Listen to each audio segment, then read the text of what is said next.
Gracias por estar ahí. Esto es Ecos de Propósito, el podcast de la Fundación Ikibuntu. Un espacio para conectarnos con personas, historias e ideas inspiradoras que mueven y conmueven. Mi nombre es Sebas Crespo y esto es Ecos de Propósito. La voz que recuerda dónde navegar. Hoy conversé con Ana Álvarez. Ana es la directora ejecutiva del Hogar María Luisa, un hogar que cuida y acompaña a niños, niñas y adolescentes mientras esperan encontrar una familia. En esta charla hablamos de una tarea enorme y delicada, acompañar vidas que llegan con heridas, construir para ellos un lugar seguro, ofrecer presencia, cuidado y amor, sabiendo que ese hogar es al mismo tiempo casa y lugar de paso. Ana nos contó cómo llegó hasta ahí, qué significa sanar, por qué ese proceso empieza en el hogar pero no termina ahí, y cómo continúa cuando esos chicos finalmente y felizmente son adoptados. También hablamos de propósito, claro, del suyo y el de cada niño y sobre todo adolescente, ese que tal vez todavía no conocen pero que merece ser descubierto. Una conversación sensible, profunda y muy necesaria, sobre cuidar, acompañar, abrir futuro y mostrar posibilidad. Te dejo con Ana. La vida es más plena cuando tu propósito al fin se anima a despertar. Hola Ana, muy bienvenida. ¿Cómo estás, Seba? Muchas gracias. Contento de tenerte aquí. Bueno, te quiero hacer una primera pregunta, como solemos hacer, iniciar estas conversaciones, y la pregunta es, ¿cuál es tu propósito, Ana Álvarez?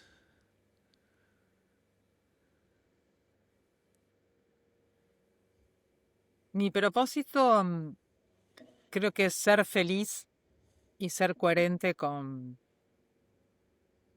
lo que siento y con lo que pienso. Eso creo que es mi primer premisa. Y luego estoy abocada al trabajo social, al trabajo con niños y adolescentes que les ha tocado venir al mundo en situaciones a veces desfavorables, ¿no? Teniendo que a muy tempranas vidas no poder tener esa posibilidad de que los maternen y los paternen. Y eso es algo que trabajamos todos los días y lo que me esmero todos los días para que ellos también puedan construirse con lo que te da la posibilidad de ser maternado y paternado. Y podría interpretar que parte de tu propósito es que los chicos y adolescentes que están en el hogar descubran su propósito, que ese es parte de tu propósito también. Por supuesto. Vos pensás que cuando nosotros somos muy pequeñitos, no tenemos como una diferenciación con esa persona que nos cuida, ¿no? Tenemos una total dependencia. Y en esa total dependencia, muchos de nuestros chicos se ven abrumados en una situación de violencia de la que no pueden salir. Y llegar al hogar, para mí, es empezar a pensar en su propio propósito, en su propio proyecto de vida, en descubrir qué cosas no le gustan, que es lo primero que descubren, por ejemplo, que los maltraten, y luego empezar a construir una vida propia llenas de propósitos personales, en donde se ponen en juego sus talentos, se ponen en juego las cosas que los hacen sentir bien, disfrutar. Así que yo creo que está muchísimo alineado con ayudar a otros a encontrar sus propios propósitos en esta vida. Qué lindo. Bueno, ya arrancaste hablando del hogar. Me encantaría que cuentes qué es el Hogar María Luisa en particular, pero además que nos cuentes, porque sospecho que la mayoría de la audiencia por ahí no conoce y me parece valioso que se conozca, qué son los hogares, qué problemáticas resuelven, a partir de qué circunstancias llegan niños y niñas a hogares como el Hogar María Luisa. Danos un poco de contexto general antes de meternos en María Luisa más en particular. Bueno, te cuento que los hogares son instituciones que existen desde hace muchísimos años en la Argentina y en todo el mundo, que son aquellos lugares en donde eh, se cuida a los chicos o van los chicos que no tienen familia. Por alguna razón no tienen familia. Hogar María Luisa nace en 1877 con la fuerte inmigración, momentos de fuerte inmigración europea. Y yo te voy a contar un dato de color, que mi abuelo, uno de mis abuelos, que era de origen vasco, francés, llega a la Argentina y bueno, una peste hace que sus dos papás, perder a sus dos papás y quedan él y su hermano acá en la Argentina. O sea, ahí no era un mail, un WhatsApp, venía a buscar al chico, ¿no? Quedaron acá. Y ellos, su destino fue un hogar. Entonces, la verdad que la institución hogar es algo que existió desde siempre, atendiendo los temas de la niñez que, bueno, en cada circunstancia fueron cambiando. En ese caso, en el caso de la inmigración, imagínate, venían en un barco, llegaban acá y después no había familia para nada, ¿no? Y los chicos estaban acostumbrados a eso. Hoy la problemática, digamos, de la infancia cambió. En principio, la ley cambió y la mirada en la Argentina sobre la infancia cambió. Existe una ley de protección integral que mundialmente también cambió con la Convención de los Derechos del Niño. Esa convención internacional hace que los distintos estados empiecen a adherir a esa convención y a trabajar conforme a eso. Argentina adhirió, ahí hace que aparezca una nueva ley, que es la Ley de Protección Integral, y entonces los hogares ya no se llenan más de niños que quedaron huérfanos por la guerra o que son abandonados por sus papás en la puerta, sino que son niños que el Estado tiene que proteger por, bueno, una palabra muy grande que es vulneración de derechos, ¿no? La vulneración de derechos es muy amplia y no siempre que intervenga el Estado van a ser separados de sus familias. A veces el Estado puede facilitar para que ese chico pueda tener todo lo que necesita para tener un buen desarrollo. Estamos hablando de acudir a la escuela de manera sistemática, tener las vacunas y controles de salud correspondientes, acceder a la recreación, bueno, todo lo que nos conforma como seres humanos, ¿no? Que nos permite esa riqueza que después nos permite acceder y a incluirnos mucho mejor socialmente, ¿no? Es preparar ese futuro desde los niños, ¿no? Cuando decimos que los niños son lo más importante que tenemos como sociedad, bueno, es un poco esto. Pero hay una parte de los niños y de esas progenitores que quizás por diversas circunstancias no pueden revertir esas situaciones y brindar esos espacios seguros para que los chicos puedan desarrollarse. Estamos hablando de circunstancias en donde están atravesados por la droga, están atravesados por enfermedades mentales desreguladas, están a veces atravesadas por circunstancias varias circunstancias, ¿no? No es en general una sola, ¿no?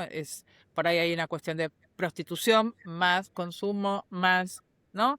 Y esto hace que quizás los niños queden solos, que los niños sean, y ya esto lo hemos escuchado en algunos datos trágicos, que los niños los matan, digamos, ante los castigos sistemáticamente sin miramientos y bueno, nada, son chiquititos. Entonces, estos desenlaces dramáticos que a veces llegan a los medios, muchos chicos lo sufren y como no hay un desenlace dramático, no es algo que sale a la comunidad. Pero bueno, hay toda una serie de servicios que se encargan de detectar. Hay un sistema de protección que se encarga de detectar y de actuar rápidamente. Ese sistema de protección es el hospital, o sea, cuando un chico cae con una sospecha, el hospital tiene que intervenir. La escuela, que es otro lugar donde va la escuela, donde va el niño o el adolescente, en el caso de que hable o que haya una sospecha, la escuela tiene que intervenir. Y de ahí yo te lo extiendo al resto de la comunidad. Vos mismo, Seba, si de repente el compañero de un hijo tuyo o un vecino o algo que vos veas que hay algo que no está funcionando, hay líneas de consulta y ahí aplica la responsabilidad ciudadana para poder ver si ese niño está en riesgo y si necesita una medida de protección.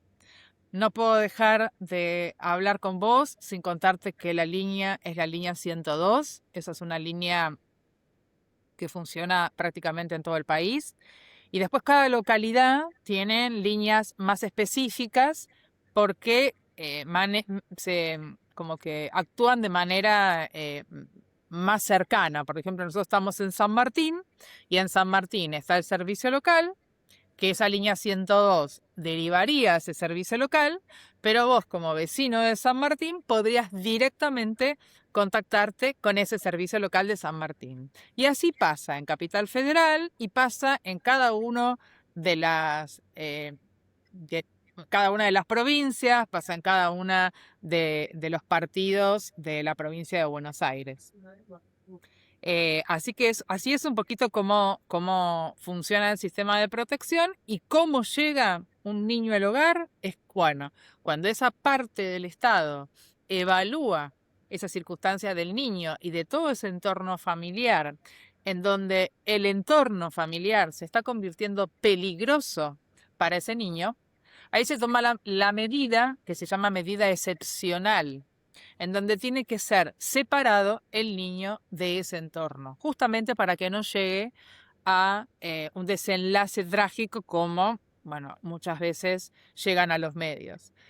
Los chicos que llegan al hogar llegan, por un pedido del Estado, en donde nos dicen, tenemos un niño con estas características, un adolescente con estas características, que está queriendo entrar en un hogar, que esto es muy importante. No se imaginen una situación desgarradora en donde el niño no quiere ser separado de su familia y se quiere quedar y no quiere entrar al hogar. Eso no se lo imaginen de esa manera. Es un niño que se quiere ir de ese lugar en donde está viviendo, que tiene mucho miedo de ir a un hogar porque es un lugar nuevo.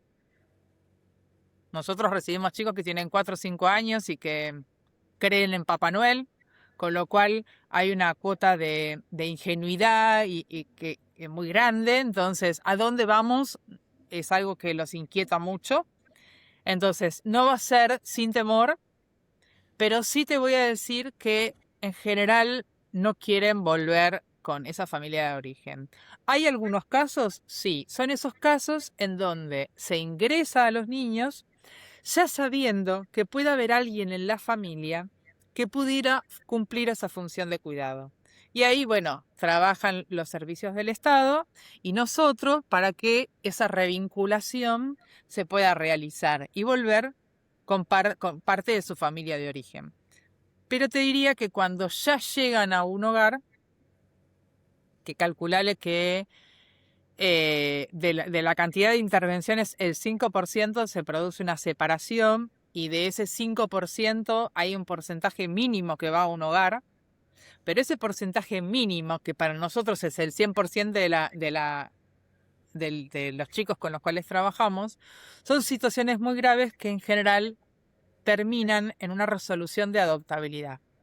En principio porque el niño decide tener otra familia. Y ahí otra vez volvemos al propósito. Quizás el niño decide ser feliz, el niño decide dejar de ser víctima, el niño decide dejar de tener esta dependencia tan cruenta, ¿no? Con un otro. Y el niño, perdón, te interrumpo porque me llama la atención esto de que el niño decide, un niño de 4 o 5 años que está viviendo una situación muy traumática en su familia, en su hogar, es separado por el Estado porque se detecta esa vulneración de derechos, es separado y el niño mismo no quiere volver, digamos, es escuchado aunque sea muy chiquito. Siempre es escuchado. Existe una, y me encanta que hagamos esta salvedad. Existe una situación que se llama el interés superior del niño, ¿no? Eh, Porque bueno, son niños y puede ese progenitor a un niño de 4 años jurarle que nunca más le va a pegar. Puede jurarle que nunca más lo va a dejar solo. Puede jurarle que va a dejar, ¿no? Y uno como adulto, y como no yo, sino el profesional que está evaluando, puede decir, quizás las intenciones puedan estar, quizás, pero estamos lejos de que esto realmente se concrete. Y esto es muy raro que suceda. En general, te digo, estos progenitores suelen desaparecer. No te imagines que está del otro lado de la puerta golpeando, ¿no? Entonces, esta separación se produce un poco como pautadas por todos, ¿no? Em, Sí, te voy a decir algo que es muy lamentable y es que a veces cuando pasan por ahí 3, 4 años y hay que eh, dejar firme la situación de adoptabilidad, se comunica a los progenitores y ahí por ahí el progenitor, si está en una situación de privación de la libertad, por ahí empieza a reclamar. ¿Por qué? Me decís, pero al final quería. Y también hay que saber que se le juega la libertad, que quizás puede presentar la necesidad de cuidar a un niño como una excusa para poder tener la libertad. Entonces ahí se juegan como manejos, ¿no? Muy complejos que ahí los jueces, los equipos técnicos tienen que empezar a evaluar, ¿no? Como cada caso en particular para ver qué es lo que está reclamando ese adulto y en qué circunstancias la está reclamando y si realmente ese adulto lo que está proponiendo es un hacerse cargo o lo que está usando es al niño como una excusa. Entonces, es bastante complejo y bastante intrincado toda esta situación. Y cuando vos me hablas de si el chico decide, sí, pero para que decida hay que darle tela, ¿no? Porque cuando viene acá, bueno, conoce una familia que es disfuncional, que tenía un montón de características que no le hacían bien y no puede el chico elegir para su futuro un tipo de familia igual que esa, que se llame distinto, pero igual que esa. Entonces, nosotros tenemos, y la gran mayoría de los hogares tienen un equipo que tienen psicólogos, psicopedagogos, trabajadores sociales, que trabajan con el niño para poder revisar todas estas cuestiones. ¿Sí? El chico empieza a recordar situaciones quizás de golpes o situaciones que había vivido y lo empieza a poner en palabra y empieza a distinguir lo que está bien de lo que no está bien.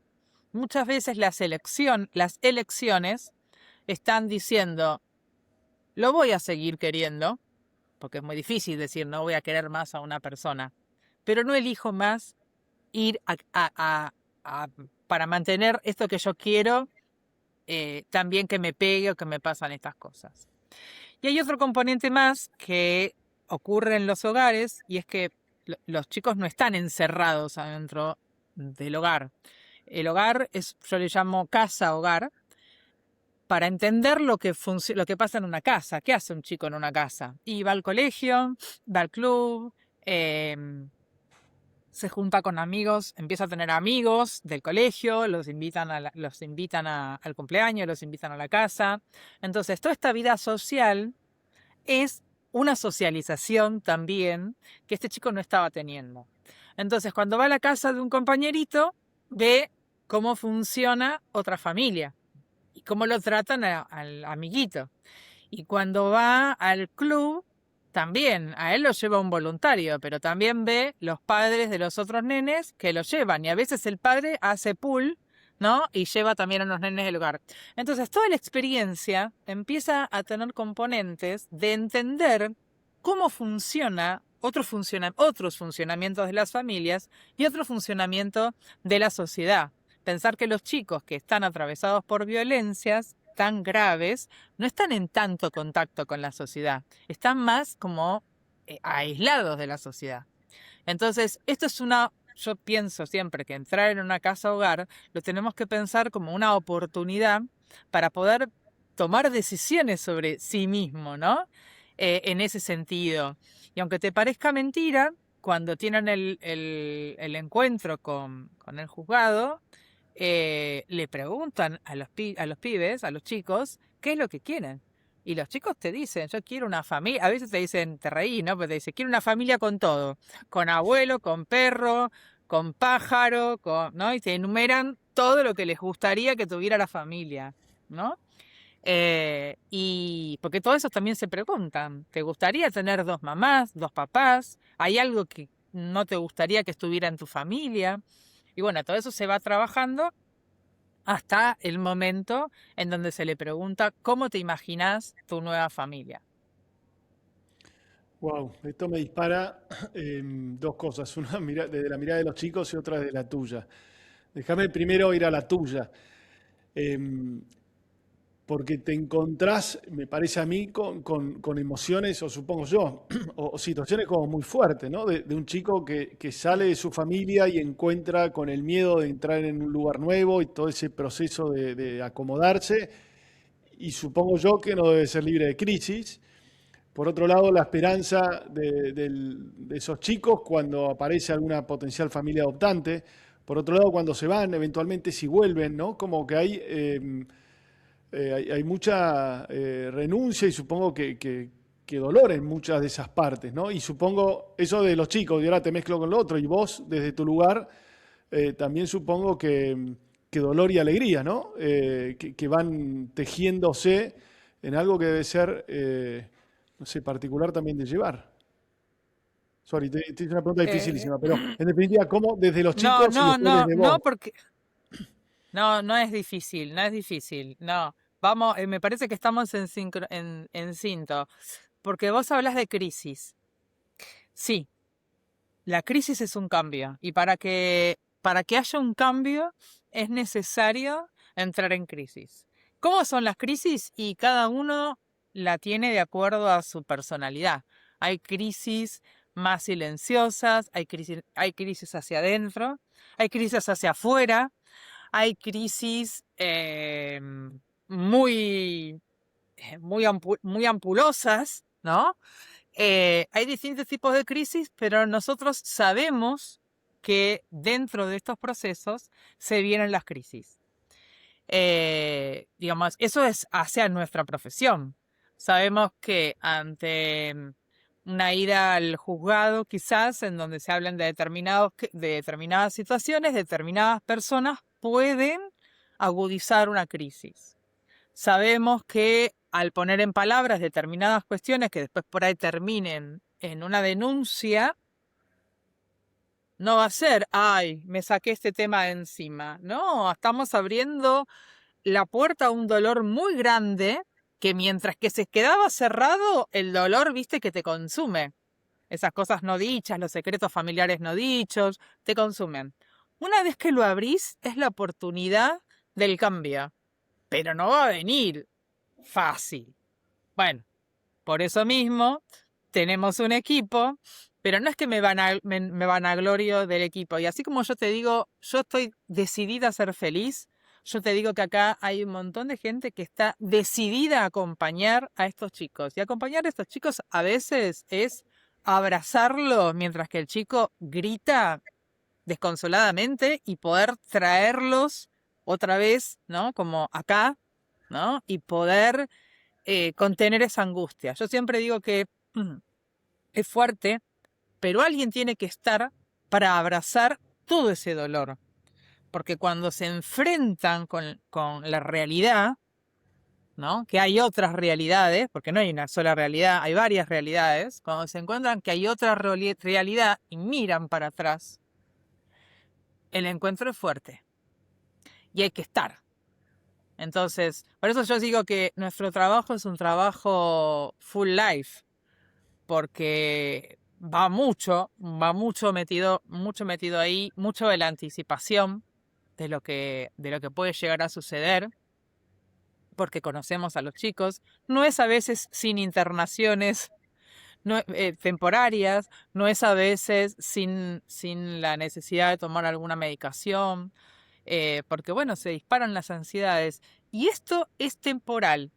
No quiere decir que sea un recurso ni para contener, no, es un recurso para hacer proceso, ¿no? Y todo esto nosotros lo articulamos con el exterior.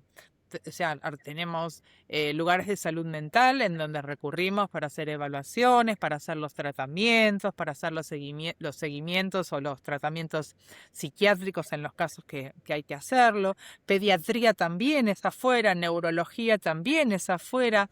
Entonces, la cuestión médica, vos pensala médica, educativa, recreativa, todo es fuera del hogar.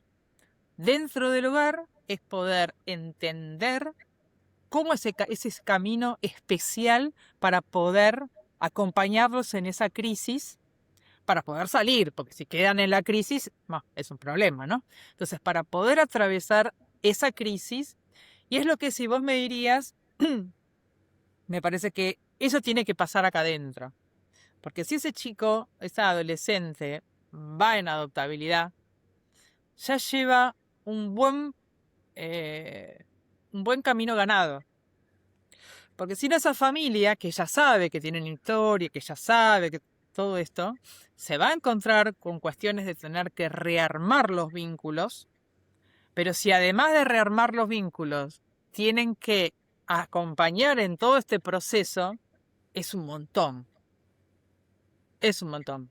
Entonces, por eso, todo este trabajo que nosotros hacemos acá en Hogar María Luisa, me parece que de alguna manera facilita que luego se continúe, porque esto continúa, no es que tampoco es algo acabado, continúa en las familias que empiezan a armarse, porque armar una familia nueva también, ¿no? Es como todo un desafío.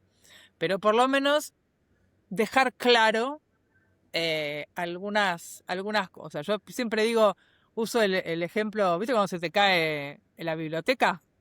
Que tenés todos los libros repartidos por todos lados. Y bueno, ¿qué aprovechás? Bueno, la pones a la biblioteca, la limpiás y decís, bueno, voy a aprovechar y voy a limpiar cada libro, lo voy a acomodar por orden, capaz que le doy otra clasificación. Bueno, pasa algo parecido, ¿no? Aprovechar todo este momento para reordenar esa biblioteca.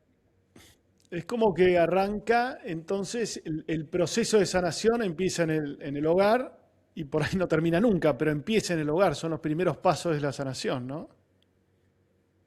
Sí, vos sabés que hay un término que se empezó a usar ahora mucho, que se llama trauma complejo. El trauma complejo es la persona que ha vivido una situación de violencia o traumática de manera sistemática y ha estado durante mucho tiempo en contacto con eso. Se habla de un trauma complejo. Bueno, son las situaciones en general que tienen que ver con las cuestiones intrafamiliares. Y estos traumas no se desarman rápidamente, ¿no? O sea, no es que, bueno, voy a una terapia de 6 meses, listo, ya estoy dado de alta, buenísimo. Bueno, no, es algo que requiere como muchas capas y muchos procesos y enfrentarse a situaciones en donde a veces se reeditan parte de estas cosas que sucedían. Por eso cuando se arma la nueva familia, hay algo del ser hijo que se le va a poner en juego y se le va a tener que acomodar, porque no saben cómo ser hijo de esta nueva familia, ¿no? Entonces, se acostumbraron a ser parte a convivir con otros chicos, a tener personas de cuidado, pero no a volver a ser hijo. Entonces ahí se reacomoda algo. Y vos me preguntaste cómo se nos juega a nosotros profesionalmente de manera emocional. Yo vuelvo a lo mismo, yo decidí ser feliz. Y a mí ayudar a otros y a ponerme en una posición de esperanza es como mi norte. Yo cuando hay momentos que vienen los chicos, yo no te voy a decir que no me parte al medio y no me da dolor de estómago cuando escucho cosas que vivieron, porque me pongo a pensar lo chiquitos que son y cosas que tuvieron que ver que quizás ninguno de nosotros lo tuvimos que ver, ¿no? Ver, sentir, procesar y están parados a pesar de eso. Eso a mí me produce dolor de estómago. Pero yo no me pongo a llorar, o sea, mi posición es justamente traerles esperanza. Entonces, siento que tengo que estar como entero y el equipo le pasa lo mismo. Después cuando el chico se va, nos encerramos y ahí decimos todas las barbaridades que sentimos, ¿viste? Qué bronca, todo lo que no se puede decir, nos sacamos porque hay que sacarse todo eso, ¿viste? Pero cuando está el chico es como, bueno, esto es una oportunidad. Acá vas a estar bien. Conoce a los chicos, o sea, ¿no? Mostrarle esperanza, porque la verdad que vienen de una situación de mucha desesperanza. Entonces hay que mostrar un lugar luminoso. Y vos que conociste el hogar, este es un lugar luminoso como espacio. Pero bueno, En que todo además de eso sentido. puedan descubrirlo también internamente, claro. Qué jugado, ¿no? Porque más allá de, digamos, te tenés que mostrar fuerte y más allá de ese espacio donde vos podés gritar o, digamos, estás viendo, conviviendo con mucho dolor, por un lado, y por otro lado, sospecho la alegría, la sospecho, confirmámela, de cuando encuentran una familia y cuando hay match entre esa familia y esos chicos y que la cosa fluye bien y que ese proceso de sanación que arrancó en el hogar continúa de manera virtuosa en una familia.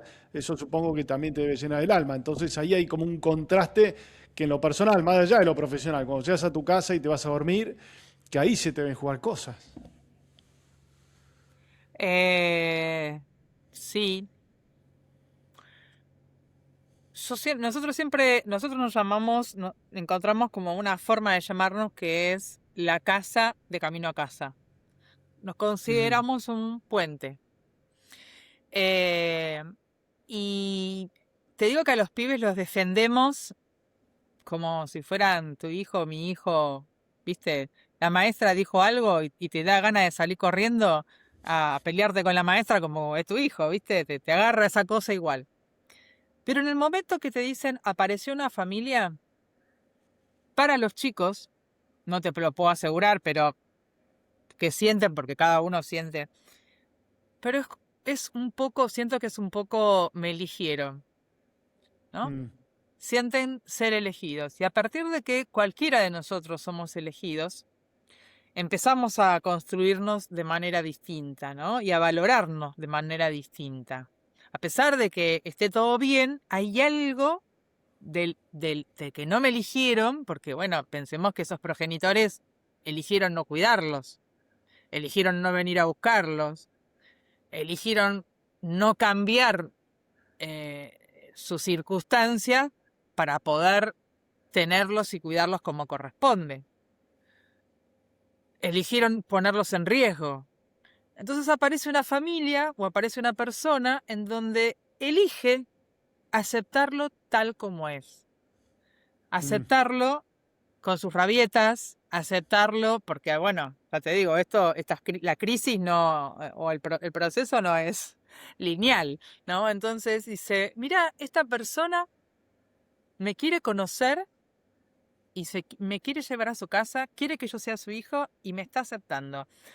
Esto es lo primero que les pasa. Después, bueno, tenemos que hacerle como un freno, porque son chicos, decir, bueno, esto es un proceso, conozcámoslos de a poco, ¿no? Porque enseguida los chicos tratan de decirle mamá, papá, ¿no? Como necesitan como entender cómo funciona esto.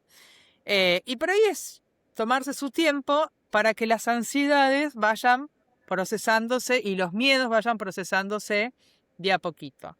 ¿Qué nos pasa a nosotros? Bueno, ahí nos ponemos como profesionales y como adultos y lo que tenemos que hacer es custodiar que este proceso sea lo más armónico posible, pausado, tanto para el adulto como para el niño. Nosotros vamos evaluando cómo es eso, porque también el adulto viene emocionado, viene ansioso, viene con miedo a fracasarle al chico, con un montón de cosas. Entonces, es contener a ese adulto, contener al niño y que ese proceso realmente sea un proceso humano de conocimiento y de encuentro humano, ¿no? Y vos te das cuenta, cuando eso arranca bien, a pesar de necesitar apoyos a veces, a pesar de necesitar apoyos externos, en general egresan y luego esa construcción, ¿viste? Sigue aumentando en cosas lindas, pero se construye. Cuando el principio no está como del todo bien o el egreso es de manera abrupta, ¿no? Por ahí por deseos, bueno, me quiero llevar, o el chico me quiero ir ya, y viste, esas cosas, a veces la ansiedad es enemiga de, de las cosas buenas.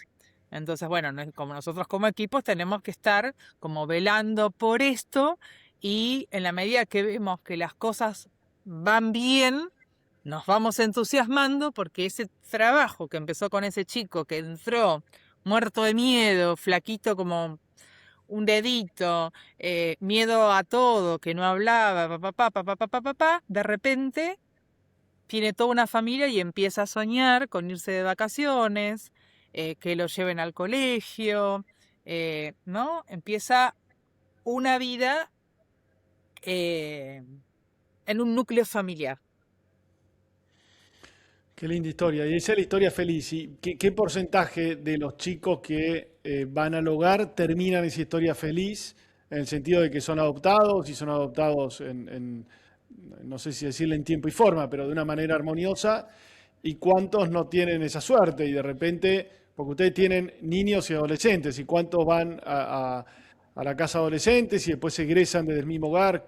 ¿Cómo es esa proporción, Sí, digamos? bueno, nosotros empezamos con un hogar, bueno, el hogar, como te decía, es muy grande, pero desde que tenemos una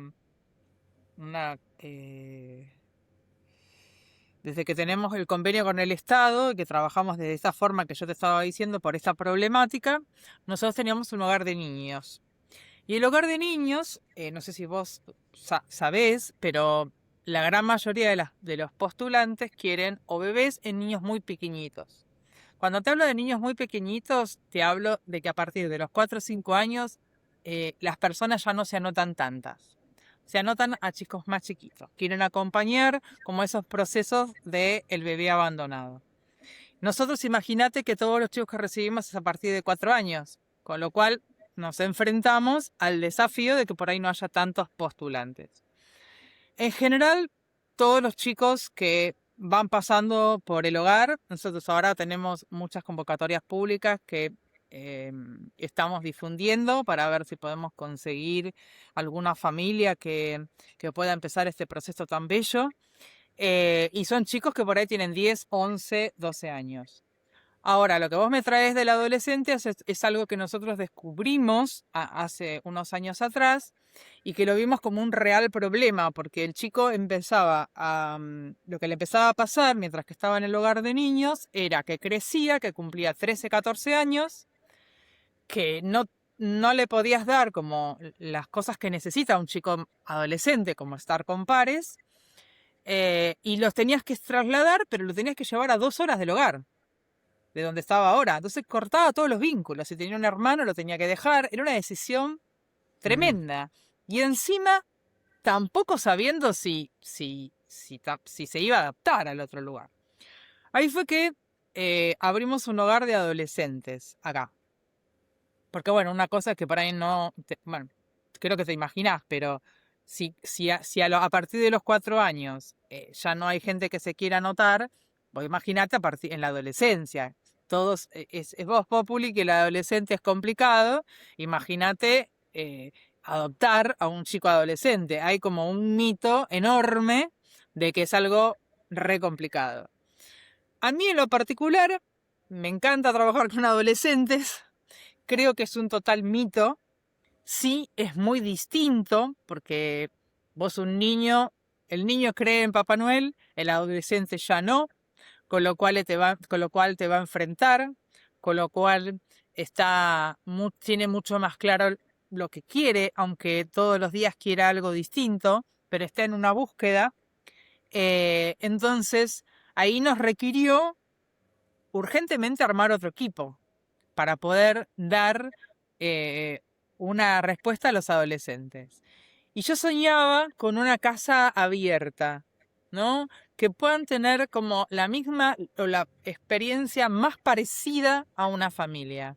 Digo, che, me voy a la plaza, me voy a juntar, ¿con quién te juntás? Con Juan y Pedro. ¿A qué hora venís? Y vengo a las 7. Bueno, mirá que a las 7 te estoy esperando, como todos cortamos clavos cuando se nos va un adolescente y anda por ahí.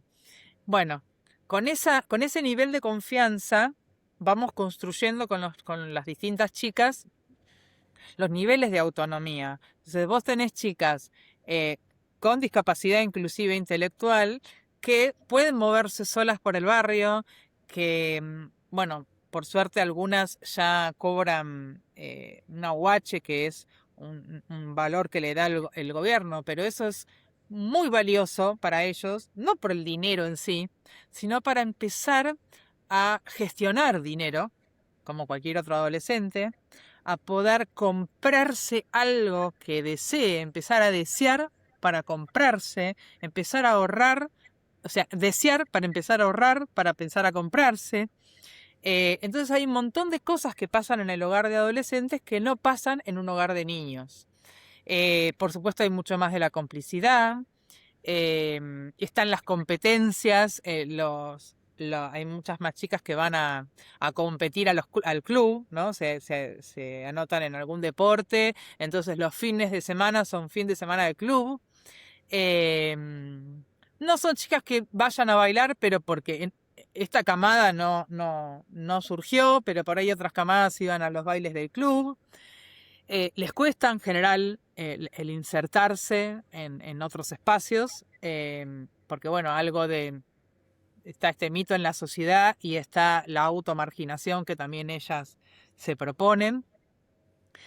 Y bueno, nosotros trabajamos un montón con escuelas de adolescentes, con escuelas del barrio, con otras escuelas de la comunidad alemana, conversando justamente con adolescentes para poder ablandar, ¿no? estas ideas de que, bueno, como comunidad tenemos que ayudar y hay muchas formas de ayudar. Si te toca un compañero que recién fue adoptado, un compañero que está viviendo en un hogar, nada, prestale todo el apoyo para incluirlo en los grupos, ¿no? Invitarlo a tu casa. Es un pibe normal, no es un pibe, no es un delincuente, porque justamente está en un hogar porque no tiene familia, ¿no? A veces el chico judicializado se lo asocia con un chico que está con un problema con la ley. No, es un chico que está bajo la tutela del Estado.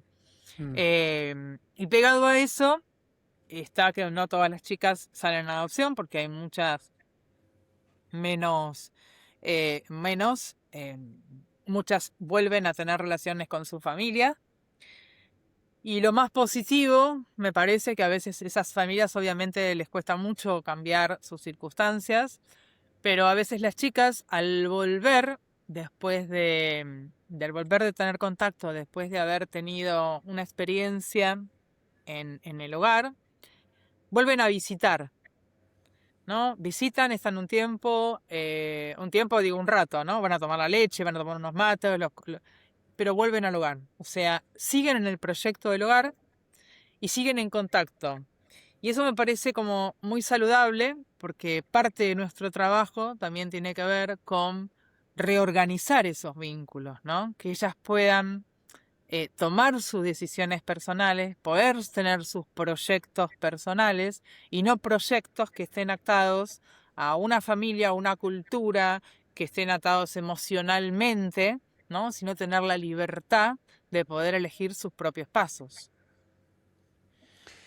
¿Cómo es, Ana, hoy el proceso de adopción? Digamos, porque ustedes tienen los chicos, pero si una familia quiere adoptar, ¿Arranca por un juzgado? ¿Arranca por un hogar? ¿Es indistinto? ¿Cómo funciona eso para que la gente sepa?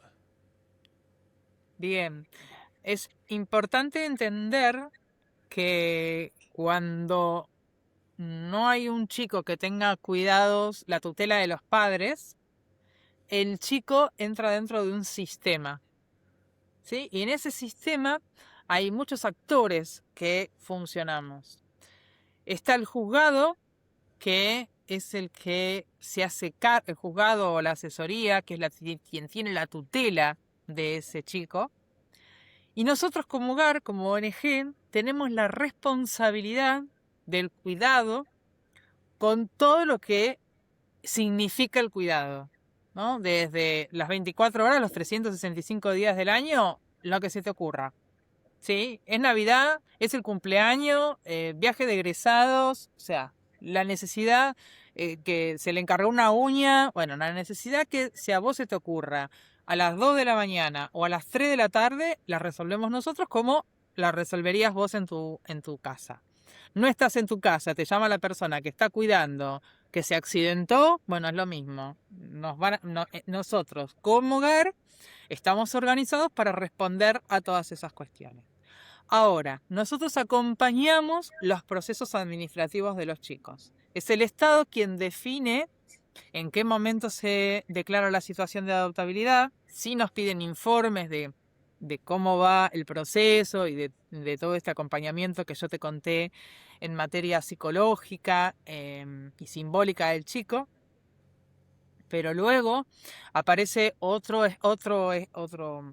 parte del sistema que es el registro de adoptantes. Entonces, las personas que quisieran ahijar, quisieran entrar en un proceso de adopción, lo que deberían hacer en primer término es postularse en este registro. Hay un proceso en donde se los evalúa, a veces tienen en cuenta no es una cuestión de económica, sino tiene que ver con una cuestión de capacidad de cuidado, ¿no? Entendiendo que los chicos que han pasado todo esto que venimos comentando hasta el momento requieren cuidado. No puedo ponerle, yo tengo la mejor plata y lo mando a un colegio inglés cuatrilingüe, ¿sí? Bueno, no. Por más que quizás uno piense que eso es lo mejor, quizás es otra cosa lo que está necesitando de cuidado de ese chico. Entonces hay que tener en cuenta el tiempo disponible que tiene la persona, bueno, y un montón de cuestiones que evalúan esos equipos. Una vez que ese equipo da como a esa familia o a esa persona, lo da como válido, entran dentro de un listado. El juzgado le pide a ese registro el listado, ese listado viaja al juzgado y ahí el equipo técnico del juzgado evalúa esa carpeta con esas personas, perdón, y lo pone, lo machea con lo que nosotros les contamos de los niños más las entrevistas que tienen de los niños. Entonces ahí buscan si el niño quiere hermanos y esa familia va a tener que tener en lo posible hijos. Si sí o sí quiere, si sí o sí no quiere hermanos, sí o sí tendría que no tener hijos. Y bueno, es así ese tipo de cosas. En el momento en donde esa familia es elegida como candidata por el juzgado, ahí nos hacen una llamada a nosotros y nos dicen, bueno, conseguimos lo que se llaman pretensos adoptantes, o sea, pretenden adoptar para fulano de tal. Y a partir de ahí lo tomamos nosotros, nos libran un oficio en donde les da la autorización a estas personas para empezar a vincularse y empezamos nosotros este acompañamiento. Las entrevistas, acompañarlos, trabajar con los chicos o con los adolescentes para que este inicio del conocimiento entre ellos sea lo más positivo posible. Y si eso prospera, se confirma la adopción. Y si no prospera... Si eso prospera, hay una partecita que se llama vinculación, que es mientras que están en el hogar. Después se egresa del hogar y lo continúa el juzgado, que es la guarda, la preadoptiva, que es como empezar a vivir en la casa.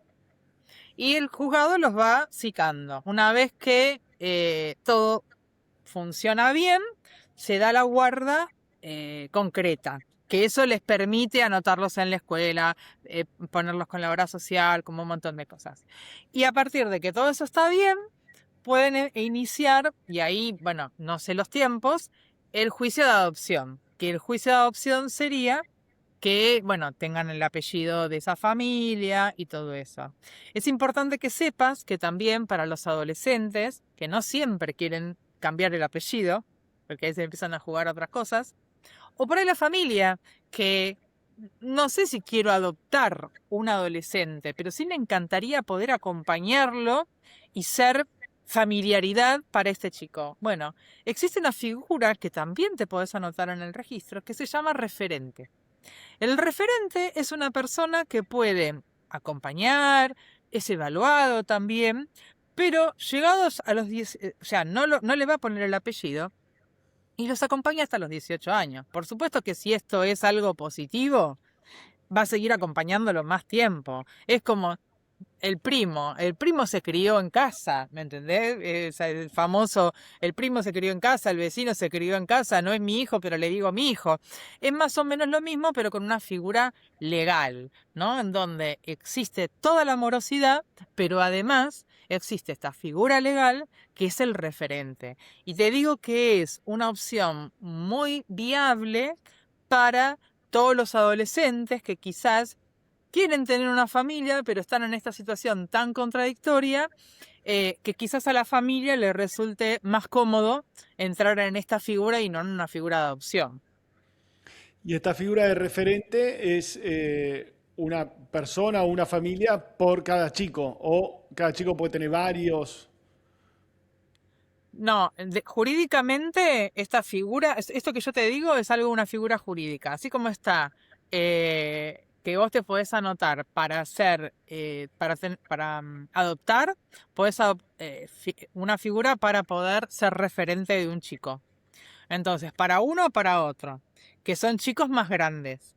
Ahora, nosotros dentro del voluntariado tenemos muchos voluntarios, o sea, trabajamos con un montón de personal rentado, pero además trabajamos mucho con voluntarios, que es lo que nos permite dar esta individualidad a cada chico, ¿no? Porque uno a veces piensa, hay una institución, a todos les cortamos el pelo igual, todos van a fútbol, todos comen, bueno, sí, no comen un menú, todos comen sopa, sí, todos comen sopa, pero cada uno tiene cuestiones individuales y esto lo logramos gracias al voluntariado. Y nosotros tenemos un tipo de voluntariado que le llamamos voluntario referente, que es esa persona que hace como medio match y que lo puede llevar al cine, lo puede acompañar, por ahí tiene que campeonato y lo acompaña y tiene ese cumpleaños a las 7 de la tarde en no sé dónde y vos pedís un voluntario y nadie va, pero como tiene esta relación más afectiva, el voluntario referente te va a decir, no te, es como el tío, ¿viste? Dejalo que yo lo llevo. O sea, entonces ese voluntario referente de alguna manera le genera esta particularidad que es nos resulta a todos tan necesaria para poder construirnos como personas. Tomar unos mates, lejos de todos los pibes, ir un sábado a tomar mate a casa, o que nos inviten a almorzar el domingo y poder salir del hogar y de estar entre todas las chicas, ¿no? Tener este ratito para mí. Eso para nosotros es el voluntario referente, pero ya te digo, es algo dentro de la estructura del hogar que manejamos nosotros. Lo otro está más relacionado con la justicia.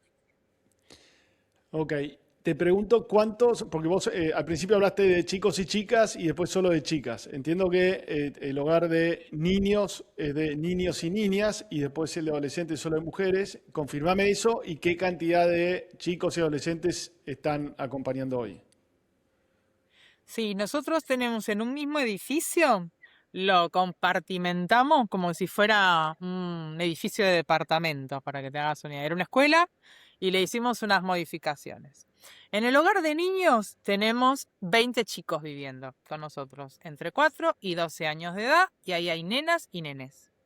Después, en el hogar de adolescentes, en este momento tenemos 13 chicas entre los 11 y los 16 años.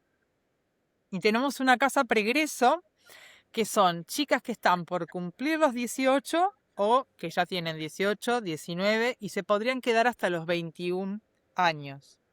Ese proyecto es un proyecto muy especial porque ya son chicas que sabemos que o no llegaron a la adopción, pero les hubiera encantado, o a tener un referente afectivo y les hubiera encantado, o no quisieron. Quisieron una vida, tener su propósito de vida era salir a la vida de manera independiente. Entonces, en esa casa se trabaja completamente distinto al hogar convivencial, porque cada una de ellas tiene que, en tiempo récord, pensando en cómo hoy se construyen los adolescentes en adultos, en tiempo récord tienen que lograr mayor autonomía y sentirse que son capaces de esa autonomía. Es un montón lo que te estoy planteando, pero lamentablemente es así. Tienen que lograr, si se sienten mal, saber a dónde recurrir, cómo solucionar, ir a comprar un medicamento, sostener la toma de los medicamentos. Todo esto, por supuesto, que nosotros los acompañamos, pero ese acompañamiento siempre tiene que ser para que ellos logren mayor autonomía, porque en un corto plazo lo van a tener que poder hacer solos. Conseguir un trabajo, sostener ese trabajo, ¿sí? Poder sostener, sentirse cuidados, que esto parece una obviedad. ¿Quién no quiere ser cuidado? Bueno, hay veces que el ser cuidado es algo muy disruptivo, muy revolucionario, ¿sí? Porque estás acostumbrado al descuido, estás acostumbrado a sentirse un objeto, estás acostumbrado a que tu vida no valga nada. Entonces, que cambiar todo ese posicionamiento de vida es revolucionario. Entonces ahí está el trabajo del psicólogo externo, del psicólogo institucional, de todos los voluntarios que nos ayudan con las casas pregreso, porque ahí sí que tenemos un puente, no un puente, 500 puentes para poder generar lazos con la comunidad, que no es tan fácil generar lazos con la comunidad, no les es tan fácil generar a ellos lazos con la comunidad. Entonces ahí el mayor cantidad de personas voluntarias que nos puedan ayudar a generar esos lazos es sumamente útil para que aprendan a relacionarse con muchas personas y a moverse y a pedir lo que necesitan, porque bueno, no les queda mucho tiempo para poder tener que moverse solas. Bueno, y ya que estamos ahí, si alguien que está escuchando o que nos está viendo quiere conocer más sobre la obra de Hogar María Luisa, o quiere ayudar económicamente, o quiere ser voluntario, o está pensando en ir a visitarlos, digamos, ¿cómo se contacta? ¿Cuáles son los canales para acercarse, para aportar, para apoyar?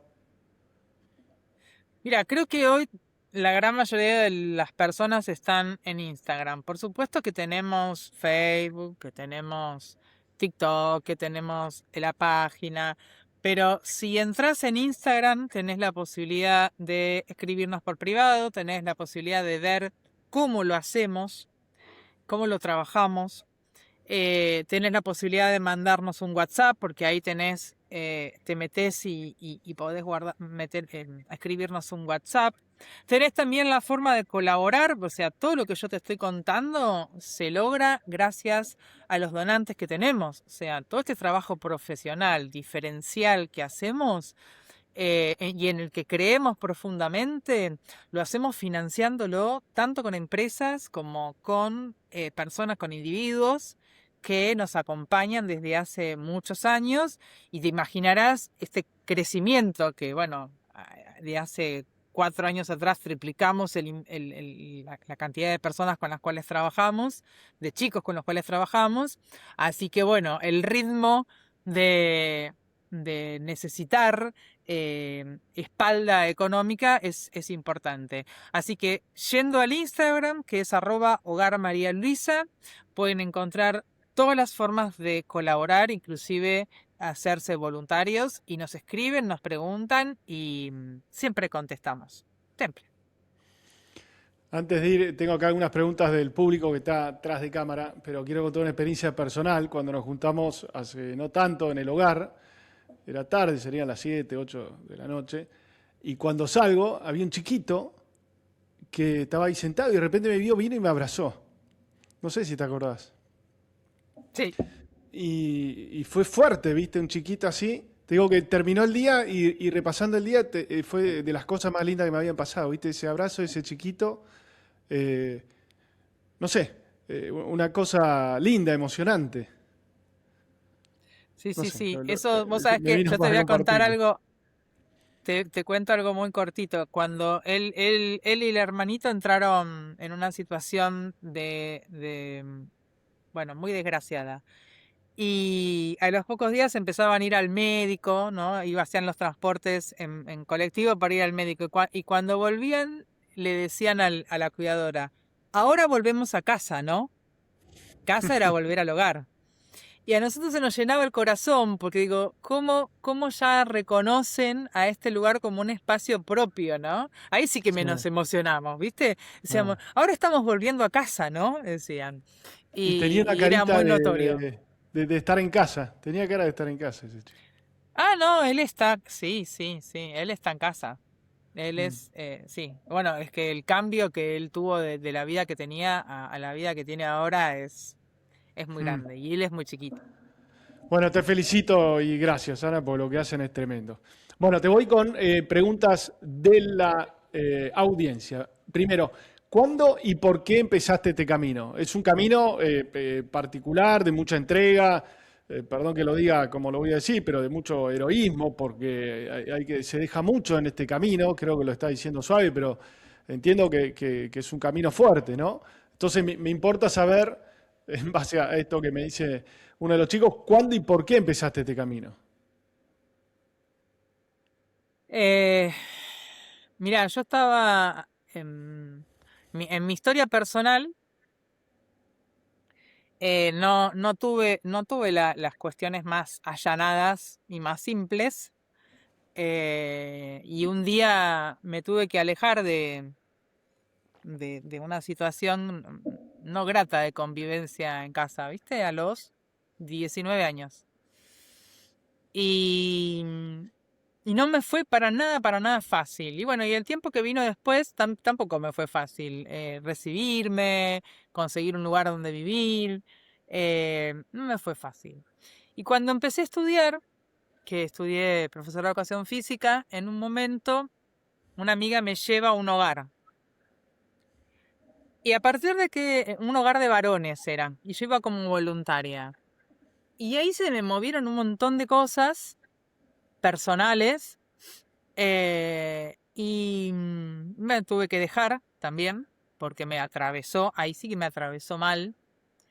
Y dije, nunca más voy a entrar a un hogar porque no puedo salir. Hay algo acá de lo que les pasa a estos pibes que no puedo salir. Estaba tomada por el hogar.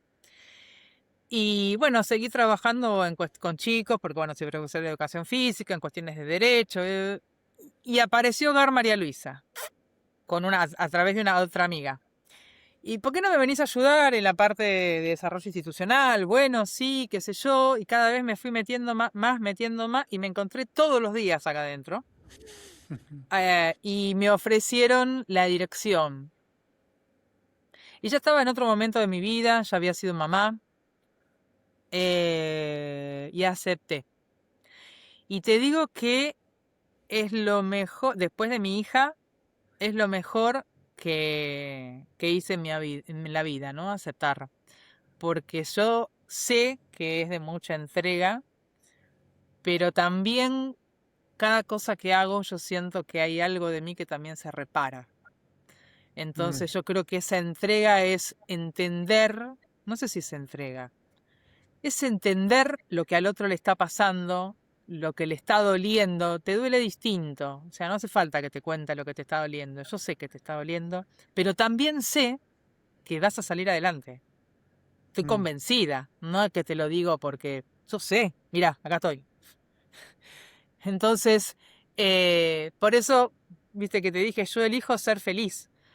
Mm. Entonces, yo un poco les trato de contagiar eso. Y digo, cuando vos tocas determinados lugares, ya después más abajo no vas a poder bajar. Y todo lo que resta, todo lo que viene después es para sumar. Entonces, Mm. si lo pensás desde ese lado, es todo lo que viene suma. Qué bueno. En parte como que ayudar a sanar también te sana, ¿no? Es que yo creo que sí, que cuando uno se mete en estas, se elige estas cuestiones, es porque hay algo de lo personal que te atraviesan y por eso es tan coherente con uno, ¿no? O sea, lo que uno hace es Mm, coherente con uno. Y ahí es donde salen esas energías que vos decís, pero ¿de dónde tiene energía tal o cual persona? ¿O cómo es? Y mm. porque salís con todo, ¿viste? Y defendés con todo. Y acá hay varios que te digo que le ponen una polenta que no encontrás en muchos lugares. Bueno, te pregunto, pregunta linda. ¿Qué aprendiste de los chicos que no te enseñó ningún libro ni ninguna otra formación?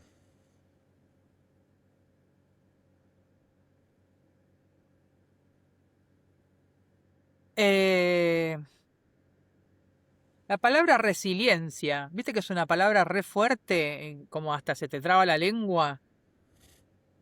Se te traba la lengua. Y ese pibe que hasta unas horas antes, bueno, tuvo una entrada en el hospital, con todo lo invasivo que es el hospital, del lugar de donde venía, todo, qué sé yo, y fue a dormir y le dijo al cuidador, esta es la primera vez que duermo en una cama de verdad. Mm, Y a los 2 días estaba diciendo que esta era su casa.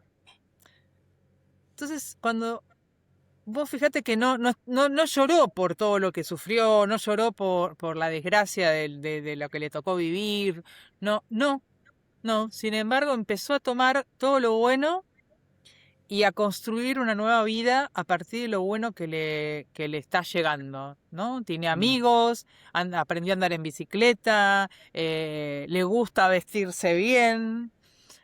Bueno, eso es resiliencia, que por ahí lo definís en un libro y es como difícil hasta decir resiliencia.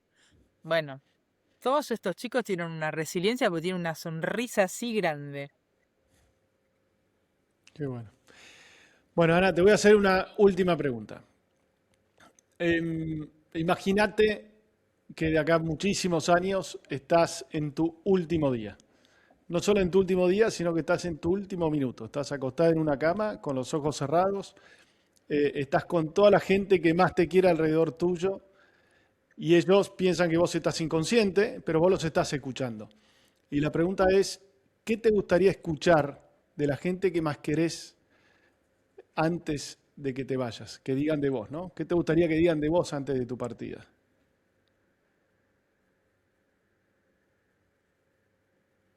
Ahí me trajiste un tema que, mirá que yo me banco cualquier cosa, pero este tema no sé si me lo banco, ¿eh? Es un tema que no me banco.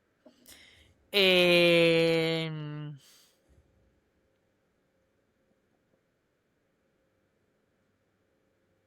Quizás lo que me pasa es que no quiero que la gente sufra por mí. Eso sí, que se coman un sándwich, qué sé yo, ¿no? Que Y que digan de vos qué.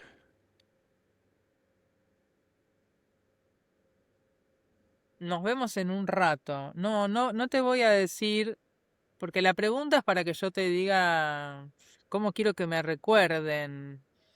No, no me importa. No, No, no me no, lo que vos importa. quieras. Ok. A ella, que digan esto, a ella le encantaría que en este momento nosotros nos pongamos a tomar mate y nos comamos unas galletitas y vayamos describiendo cómo son las galletitas y contemos chistes. Yo creo que eso, Bueno, pero que no lloren. te deseo que así sea.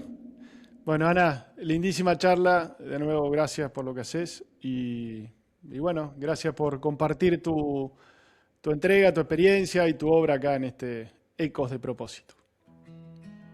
Bueno, muchísimas gracias a ustedes por el espacio y por lo que hacen, ¿eh? Nos vemos. Chao, Ana, nos vemos. A veces la vida te suelta el viento. Este episodio es presentado por HRC, una consultora de gestión independiente que desde hace más de 25 años acompaña a equipos de dirección y juntas directivas que buscan transformar sus negocios y fortalecer relaciones en contextos desafiantes. www.hrc-medioconsultora.com. HRC, claridad en tiempos complejos. Merecemos un cielo que podamos tocar, un motivo que encienda pasión en el pecho.